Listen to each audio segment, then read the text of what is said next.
Bonjour à chacune et à chacun d'entre vous. Je suis Mathias Lefebvre, gestionnaire des formations organisées à l'UD à Bruxelles, et je suis en compagnie de Monsieur Mathieu Saumon, historien de l'art et titulaire de la chaire de recherche Art et Religion à Lucie Louvain, Institut RSCS.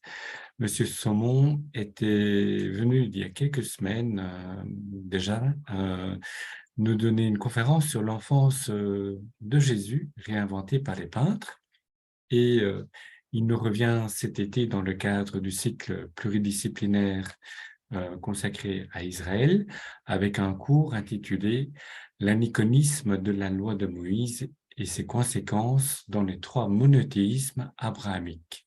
C'est un cours de 2 séances de 2 heures qui aura lieu les 22 et 26 juin de 14 heures à 16 heures à l'UD à Bruxelles. Monsieur Saumon, je vous cède la parole pour que vous nous donniez quelques petites explications supplémentaires par rapport à ce cours. Merci beaucoup. Bonjour à toutes et tous. Le cours propose d'explorer les statuts, les usages, les fonctions des œuvres d'art et plus largement des images dans les milieux juifs, chrétiens et musulmans de l'Antiquité à nos jours.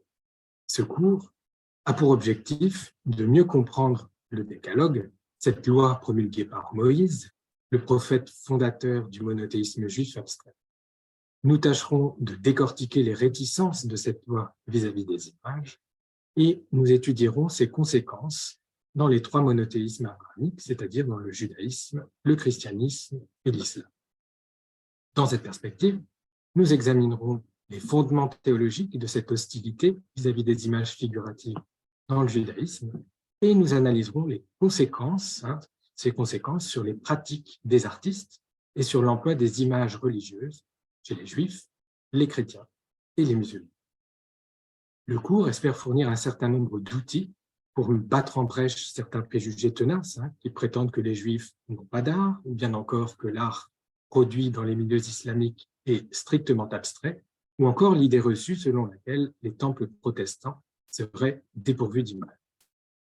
Le cours s'appuiera sur l'analyse de textes théologiques fondateurs tirés du Pentateuque, du Coran notamment, mais aussi sur l'analyse d'œuvres d'art célèbres comme de Chagall, de Cranach l'Ancien, bien de l'archéologie notamment. Eh bien, merci beaucoup de votre présentation. J'ai oublié de dire que donc le cours de M. Saumon se donnera à la fois en présence à distance et que d'ores et déjà, nous avons le quorum nécessaire pour pouvoir l'organiser. Donc, nous vous attendons encore plus nombreux pour y participer. À très bientôt et merci à vous, M. Saumon. Merci à vous.